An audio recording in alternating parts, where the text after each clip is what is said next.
So a lot of you has been asking me about my son's condition. Story time. We were playing, kana bitong mag-catch. Then I noticed, even as in duol ragid kay ang distance or layo ang distance, maglisod siya og catch. Mura siya dili katansya kung asa dapit ang distansya sa balls. Another sign was mag-bump siya everywhere. As in, makatamak siya, makabump siya sa thing. If ma-stress siya, like sa school, mag-read me, or siya ka ng laom, nga hunahunao, ang mata is magtikago sa other direction. And mo separate bitaw.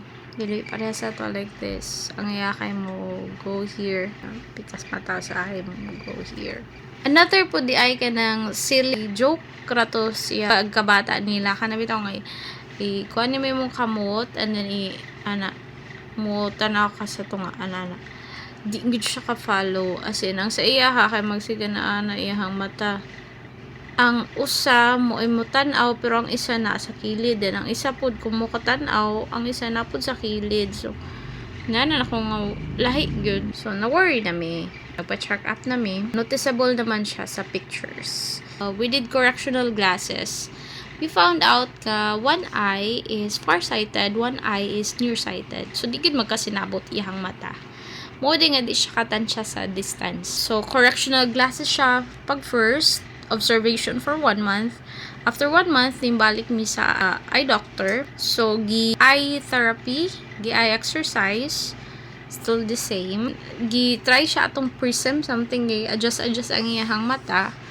And ingon ng doctor nga layo na jud kayo brain. Hindi gid siya ingon nga always on the phone. Ami consistent sleep time. Naasad na siya rest time kay study time man na siya sa afternoon. So he can only do some phones in the morning and a little bit in the night. Dili naman pwede nga wala siya eyeglass kay mo lagi tungod sa iya vision problems. So what we are going to have this December, so first week sa December is a strabismus surgery wherein ang iyang tissue mo ay main focus sa doctor and the result would be ang alignment sa iyang mata would now be okay. Lahi pud tong surgery for vision correction.